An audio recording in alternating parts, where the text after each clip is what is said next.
Halo semua, untuk Bapak Ibu yang mengikuti akun media sosial saya, biasanya seminggu sekali saya suka bercerita atau berbagi ya tentang diskusi kasus hukum di Singapura. Karena memang kebetulan di salah satu radio Singapura, Kapital 95,8 FM, kalau Bapak Ibu bisa Mandarin ya, setiap Kamis itu ada diskusi kasus hukum dan diputar di hari Sabtu pagi. Jadi ya kalau Bapak Ibu ada waktu dengar silakan, kalau enggak ya mungkin bisa menunggu setelah saya dengar, saya ringkas dan saya jadikan sharing di sosial media. Nah, di di kasus hukum yang saya dengar kali ini, pengacaranya berbagi cerita tentang seorang ibu anak yang memperjuangkan hak warisan.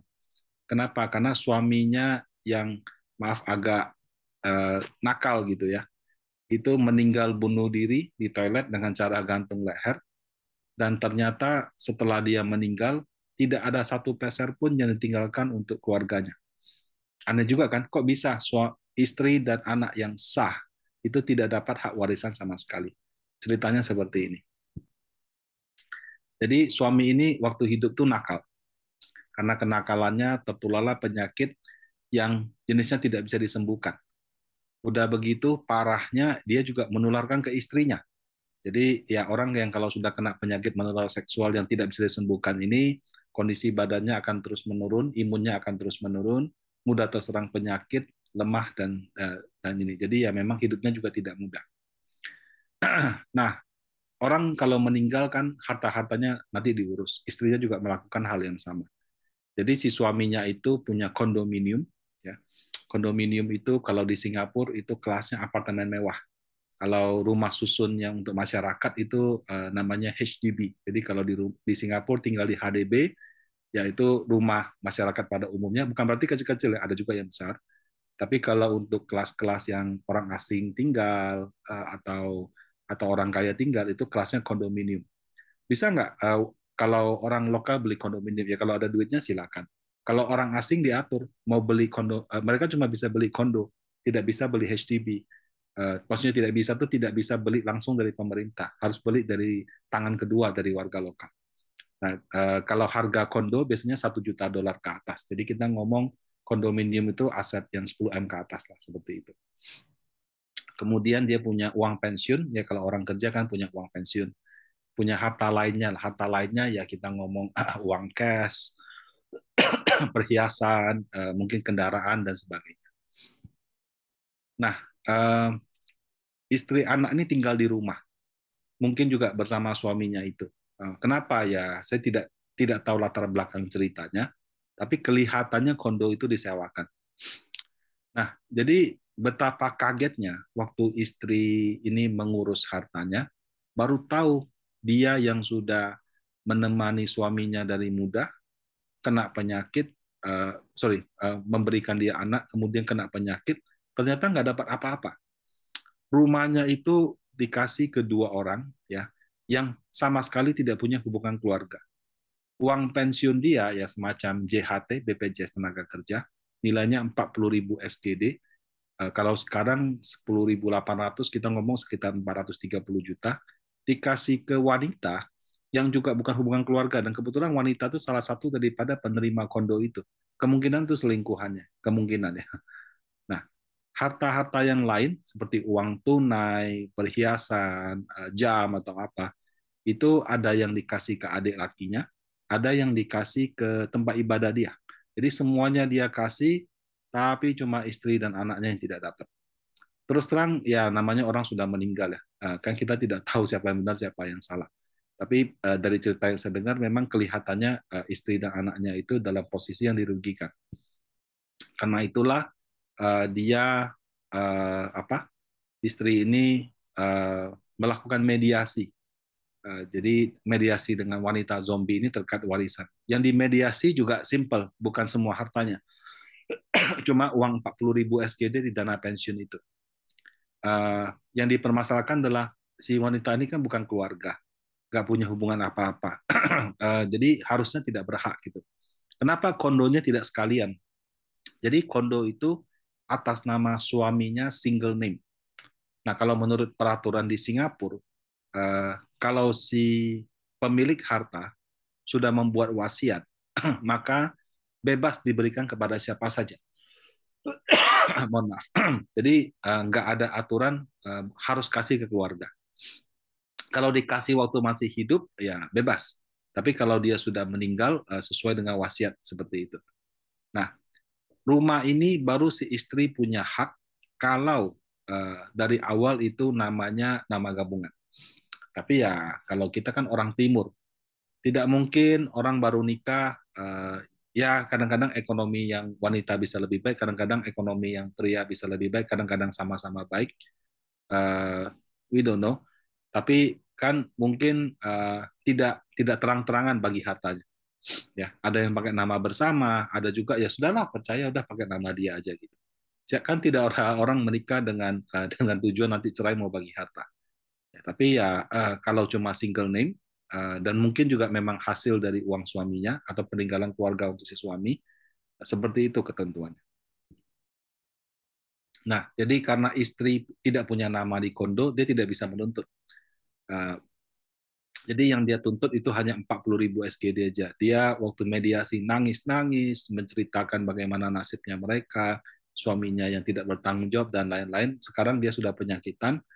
40.000 ini kan dibilang besar sekali, enggak gitu ya. Kecil sekali juga tidak. Kalau untuk pengobatan oke lah. Toh si wanita ini kan juga bukan siapa-siapa, si zombie ini. Nggak punya hubungan keluarga. Ya kalau uang 40.000 itu kalau nggak sebagian ya semuanya dok buat si istri anak ini. Nah, si di mediasi tersebut to be honest gagal Bapak Ibu. Kenapa? Karena si wanita zombie ini bilang, sorry ya, saya bersimpati untuk kondisi kamu, tapi nama ahli waris di JHT atau uang pensiunnya itu sudah tulis nama saya. Karena itu saya mau ambil uang itu, dan kamu tidak berhak. Nah, jadi bingung kan? Kenapa keluarga juga tidak berhak atas uang pensiun? Padahal kalau di Indonesia ya, kalau misalnya kita punya asuransi atau kita punya dana pensiun, itu pasti keluarga berhak gitu. Jadi pada waktu itu menurut peraturan di Singapura, dana pensiun itu di luar cakupan harta warisan. Jadi itu terpisah sendiri. Jadi warisan itu warisan rumah, warisan aset, warisan pasar modal, pokoknya apapun itu, tapi di luar CPF gitu. Nah, jadi ketentuannya adalah si orang yang mengiur bebas mencantumkan siapa ahli warisnya. Dan kalau sudah seperti itu, maka dialah yang berhak. Tapi by the way, ini cerita cerita bukan cerita baru ya. Menurut si pengacara itu, ini sudah cerita waktu dia baru pertama kali ingin bergabung, jadi maksudnya ingin memulai karirnya di pengacara. Jadi ya kalau saya lihat dari usia pembicaranya mungkin sudah bisa 15-20 tahun yang lalu. Bisa saja aturan sudah berubah. Ya, kalau dulu mungkin seperti ini, sekarang mungkin bisa sudah berubah.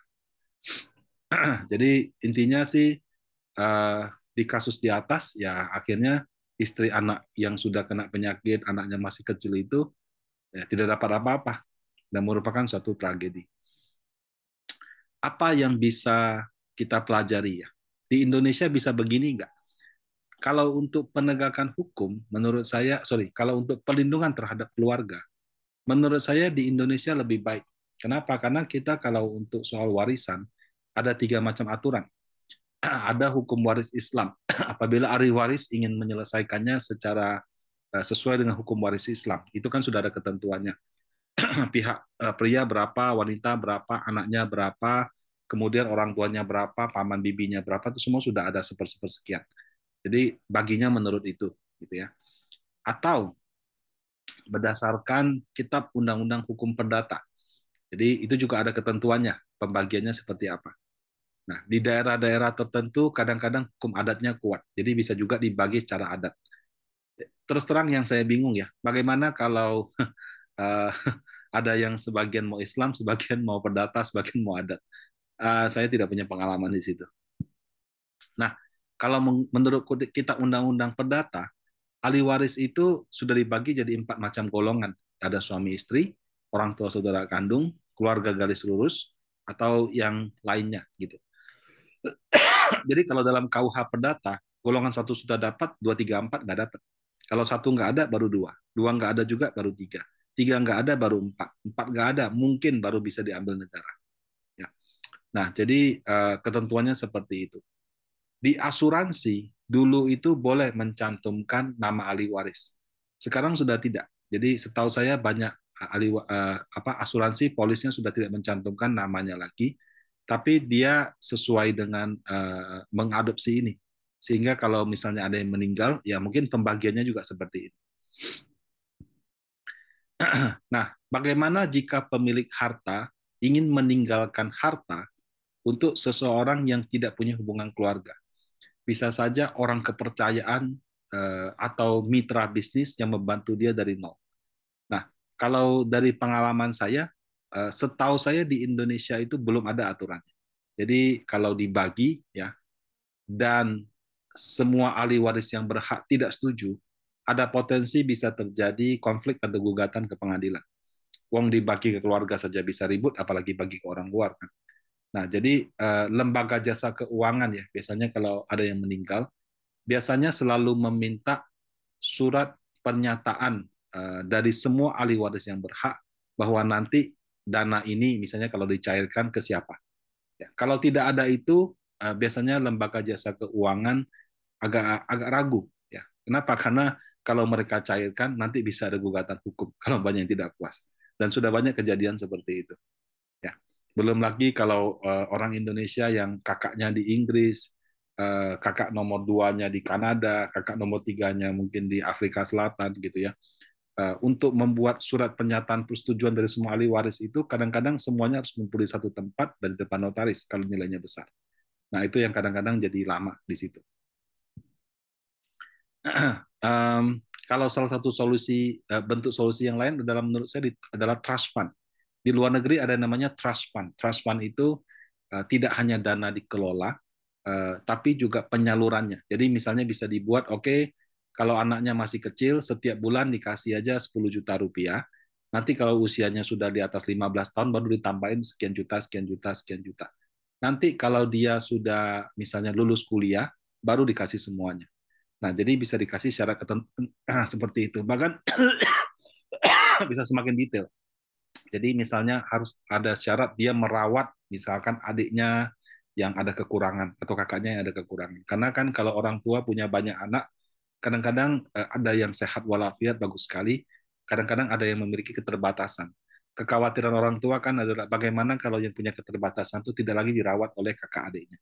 Nah, jadi bisa ditambahkan syarat-syarat seperti itu. Ya kalau tidak bagaimana? Ya butuh pengertian sama hubungan baik. Jadi konflik itu kan bisa terjadi karena ada yang iri, karena hubungan antar keluarga kurang baik. Nah kalau itu bisa kita perbaiki, sebenarnya mau hukum apapun itu juga bagus kok. Demikian sharingnya, semoga menjadi pelajaran bagi kita semua. Terima kasih.